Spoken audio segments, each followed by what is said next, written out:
안녕하세요. 제가 월남보살을 봤는데요. 월남보살이라는 단편 영화를 봤는데요. 이제 그 영화를 본 후기를 좀 기록해 보고자 영상을 만듭니다. 월남보살이 어떤 영화냐면 이제 24분짜리 단편 영화인데요. 그 뭐더라? 위장센 단편 영화제에서 품행제로 부문 최우수작을 수상한 영화입니다.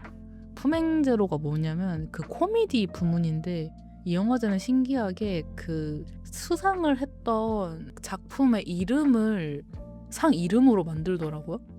그래서 이게 품행제로라는 게 아마 예전에 코미디 부문에서 상을 탔던 작품인데, 그 이름을 그대로 따와서 품행제로 부문 최우수작이 월남보살로 선정이 된 것 같아요.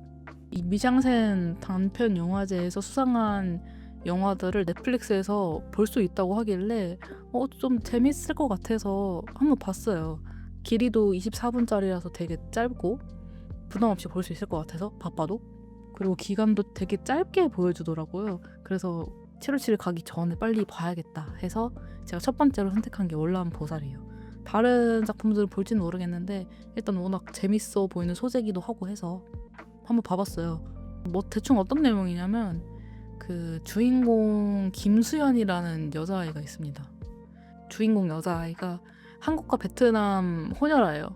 근데 얘가 신병을 앓고 있었나 봐요. 그 신병이 뭔지 다 아시죠? 이제 신을 받아야 되는 앤데, 그 약간 거부를 해서 막 몸이 아프고 주변 사람들이 잘 안 풀리는 그런 게 신병이라 그러잖아요.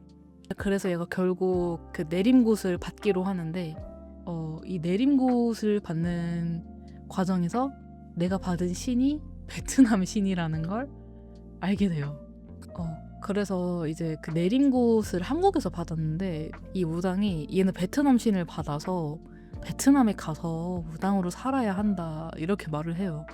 근데 얘 입장에서는 난 한국에서 태어났고 한국말밖에 할 줄 모르는데, 심지어 나는 한국사 1등급 베트남 9등급인데 내가 베트남에 가서 무당을 하라고? 하니까, 사실 내가 지금까지 살아온 이곳을 떠나서 새로운 곳에 또 정착을 해야 되는 거잖아요. 그래서 되게 부정을 해요, 처음에. 그럴 리가 없다고. 그래서 친구들하고도 우리가 이제 한국에 남고 싶다, 나는 한국에서 살고 싶은데 이걸 어쩌면 좋을까 고민을 하다가, 친구들과 그럼 그냥 우리가 한국 신을 불러내서 그 네가 한국 신을 받으면 되는 거 아니냐. 그래서 한국 신을 불러오는 셀프 내림굿을 시작을 해요. 그래서 셀프 내림굿을 하고, 셀프 내림굿을 해서 결국에 한국 신을 결국 불러내어서 이 두 명의 신 있잖아요. 결국 얘가 불러낸 신이 두 명인 거예요. 불러냈다라는 표현이 사실 웃기죠. 이게 원래 신을 내림받는다고 그러잖아요. 신이 이게 지목을 해서 그 사람이 이제 무당으로서 신을 내려받아서 이제 뭔가 신의 역할을 대신하는 느낌이라면, 이 영화에서는 이 불러낸다는 느낌이 되게 신선해요. 그래서 결국 두 명의 신을 불러내요. 베트남 신하고 한국 신을 불러내요. 어떻게? 불러내서 이 베트남 신과 한국 신이 수연이를 받으려고, 내가 수연이를 차지하겠다 요런 다툼이 좀 있고, 결국에는 이 두 명의 신을 수연이가 둘 다 받아들이면서 두 명의 신을 모시는 무당이 되는 거예요. 뭐 요런 줄거리입니다, 일단은. 그래서 제가 좀 영화에 대해서 찾아봤어요. 이게 이 감독이 어떤 의도를 가지고 이런 영화를 만들었냐, 이런 거에 대해서. 그래서 제가 연출 의도를 찾아봤는데, 어떤 걸 의도하셨냐면, 우리가 혼혈이라고 말하면 보통 반쪽이 이런 얘기 하잖아요. 반반을 많이 얘기하는데, 만약에 한국과 베트남, 수연이의 경우는 한국과 베트남 혼혈아인 건데, 그러면 한국인 50%, 베트남인 50% 이렇게 보통 생각을 하잖아요. 이 총합 100의 스펙트럼 안에서 우리는 쪼개려고 하는데, 이 영화는 사실 그 쪼갠다는 건 말이 안 된다. 이 다문화 배경을 가진 사람들은 100을 넘어선 사람들이라는 걸 보여주고 싶었대요. 한국인과 베트남인이 반반이 아니라 너는 한국인 100, 베트남인 100, 그러니까 도합 200의 힘을 줄 수 있는 사람이다. 이런 내용을 담고자 연출을 의도를 하셨다고 하더라고요. 그래서 이 영화를 보다 보면 절반이라는 거에 대해서 되게 신경을 쓴 게 보여요. 이 영화 속에서 이미지를 만들어낼 때도 거의 반반의 비율을 많이 사용하고요. 색감도 이제 보시면 아시겠지만 초록과 빨강, 약간 보색이거든요. 완전 정반대는 아니지만 어쨌든 빨강 계열이 초록의 보색이란 말이죠. 이 보색을 이용함으로써 이 정반대의 느낌도 내려고 하신 것 같고, 이제 후에 가면은 마지막 대사에서도 반이라는 말을 직접적으로 해요. 물론 이제 본인과 관련된 건 아닌데 이 절반이라는 것, 반이라는 것에 대해서 굉장히 신경을 많이 쓰신 것 같아요. 그래서 연출 의도 자체도 50대 50이 아니라 100 안에서 반반을 나누는 게 아니라 다문화 배경을 가진 사람은 100과 100을 더한 200의, 그러니까 더 큰 잠재력을 가지고 있는 사람이다. 이걸 의도하신 거를 딱 알아볼 수 있겠더라고요. 그리고 소재가 무속, 신병, 내림굿 이런 소재잖아요. 그런 소재에 다문화를 얹은 것도 전 되게 재밌었던 것 같아요. 다문화 가정이라는 주제를 보면 보통 좀 심오하게 가는 경우가 있거든요. 그러니까 다문화 가정이기 때문에 차별을 받는 사례, 그러니까 우리는 차별하지 않아야 한다, 이런 메시지가 굉장히 많잖아요. 근데 그런 메시지를 담기보다는 다문화 배경을 가진 사람이 이 영화를 보았을 때 나는 어딘가에 속하지 않은 반반인 존재가 아니라 더 많은, 더 긍정적인 가능성을 가진 사람이구나, 이런 생각을 할 수 있게끔 하는 영화였던 것 같아요. 그리고 배우분이 어디서 많이 본 것 같은 거예요. 그러니까 알고 보니까 유튜브를 하시던 분이시더라고요. 되게 유명하시고. 그리고 실제로 한국과 베트남 혼혈하세요. 그래서 유튜브를 좀 살펴보니까 베트남 브이로그 이런 것도 있으시고, 실제 그 배경을 가진 사람을 배우로 씀으로써 얻어지는 효과도 저는 항상 있다고 생각하거든요. 왜냐면 내가 겪어보지 않은 것들은 알 수 없는 것들이 있어요. 내가 아무리 어떤 사람을 이해하려고 해도 내가 겪어보지 않으면 이해하지 못하는 영역이 있단 말이에요. 특히 이런 다문화 가정이라는 배경 같은 건 내가 갖고 싶다고 해서 가질 수 있는 건 아니잖아요.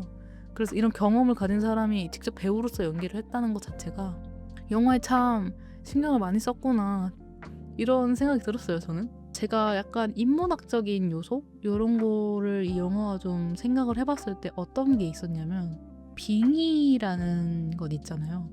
빙의는 이 정체성에 대한 이야기를 몸으로 불러온 하나의 장치라고 생각을 해요. 보통은 나는 한국인일까 베트남일까 라는 이런 고민 같은 걸 머릿속으로만 하잖아요. 근데 이거는 빙의라는 무속적인 주제를 통해서 내 몸에 어떤 신이 들어왔는가, 이렇게 풀어낸 거예요, 결국. 그래서 어떤 사람이 나는 소속감을 잘 못 느껴라고 말로만 하면 실감이 하나도 안 나는데, 이 영화에서는 베트남 신과 한국 신이라는 구체적인 요소들이 나왔죠. 이 정체성에 대한 고민을 굿판으로 해석을 해서 실제 일어나는 사건으로 시각한 게 되게 좋았던 것 같아요. 그리고 연출 의도와 같은 이 반반이 아니라 둘 다 풀이라는 계산법. 이제 흔한 방식은 한국인 50%, 베트남 50%, 총합 100% 이렇게 하는데, 이건 결국에 완전한 한국인도 완전한 베트남인도 아니다라는, 그러니까 부족함을 드러내는 계산이라고 생각을 하거든요. 근데 어쨌든 이 영화를 통해서 한국인으로도 100%, 베트남인으로도 100%, 총 합쳐서 200%, 둘 중에 하나를 깎아먹는 게 아니라 둘 다 이제 온전히 가진 존재, 이렇게 해석할 수 있다는 거 되게 좋았던 것 같아요. 예를 들어서 바이링구얼들 있잖아요. 한국어도 어중간하냐, 영어도 어중간하냐, 이렇게 볼 건지, 한국어도 원어민만큼 하는지, 영어도 원어민만큼 하는지, 이런 차이인 거죠. 그래서 이 수연이도 한국 무당도 되고 베트남 신도 받는다는 설정 자체가 너는 둘 다 갖고 있는 사람이야 라는 메시지를 전달해준 것 같아요. 그리고 마지막으로 가장 크게 와닿았던 거는 무겁게 다룰 수 있는 이야기를 좀 일부러 웃기게 풀어냈다는 거. 저는 이 방식을 정말 좋아하는 사람이에요. 실제로 저는 애니메이션 있잖아요. 아이들을 위한 애니메이션, 짱구 극장판이라든지 도라에몽, 이런 영화들을 되게 좋아하는데 그 이유가 뭐냐면 되게 접근성이 낮잖아요. 아이들을 위한 애니메이션 느낌인데 그 속에 가지고 있는 메시지가 정말 정말 좋아요. 그래서 저는 그런 애니메이션들 보고 막 울고 이런 사람이거든요. 이런 무거운 이야기를 좀 허들을 낮춰서 코미디의 요소로 풀어냈다는 것 자체가 저는 굉장히 좋았다고 생각을 해요. 그리고 처음에 영화를 보면 아니 이거 코미디 영화 맞아 싶을 정도로 처음엔 약간 진지하다고 느꼈거든요. 저는 한 절반까지는. 근데 이제 후에는 되게 코믹하게 풀어내서 재밌었던 것 같고요. 이 베트남 씬을 받아서 베트남에 가야 하는 거잖아요, 결국엔. 이런 주제를 보통 어떤 컨텐츠로 풀어낸다고 하면 눈물 나오게 하는 다큐멘터리 감성이 되게 많은데 이 영화는 이제 친구들이랑 셀프 내린굿을 받아서 한국에 남는다라는 코미디의 방식을 선택한 거잖아요. 그래서 약간 심각한 사회 이슈를 다룰 때 진지한 톤보다는 시트콤으로 풀어내는 게 전 되게 좋은 방식이라고 생각해요. 웃으면서 보다가 보면은 어느새 그 안에 그 그런 무거운 질문들이 자연스럽게 스며들게 만드는 전략이라서 관객이 아까 말했던 것처럼 이 허들을 많이 낮추고 이야기에 녹아들게끔 하는 거. 그게 너무 좋은 것 같아요. 그리고 또 그런 것도 있어요. 처음에 셀프 내림굿을 받을 때 어른들은 되게 이 수연이를 의심하면서 보고 좀 이게 긍정적인 시선으로 보진 않거든요. 근데 이제 이 두 명의 친구들이 나오는데 이 친구들은 그냥 함께 셀프 내림굿 작전을 짜는 친구들이에요. 큰 공동체, 그러니까 사회적으로 봤을 때 우리나라 한국 전체를 보았을 때 큰 공동체는 받아주지 않아도 이 작은 공동체, 친구들은 나를 있는 그대로 받아준다. 이런 대비도 좀 보였던 것 같아요. 우리가 이제 흔히 겪는 거하고 똑같죠. 사회 전체의 인정보다는 내 곁에 몇 명이 진짜 힘이 되는 순간들이 있잖아요. 그거를 이제 우정서사로 담아낸 것도 전 좋았다고 생각을 해요. 정리를 하자면 월남보살이라는 영화는 다문화가 부족함이다 라는 이제 흔한 편견을 다문화는 2배의 자원이다 이렇게 좀 뒤집었다. 그리고 이걸 무거운 훈계가 아니라 좀 재미있는 소동극으로 전달한 재미있는 작품이다 이렇게 정리할 수 있을 것 같아요. 그래서 아직 안 보신 분들은 넷플릭스에서 꼭 보시기를 추천합니다. 그럼 다음에 제가 또 영화를 보게 된다면 제가 다음에 또 넷플릭스를 보게 된다면 기록을 하러 영상을 만들어 오겠습니다. 안녕.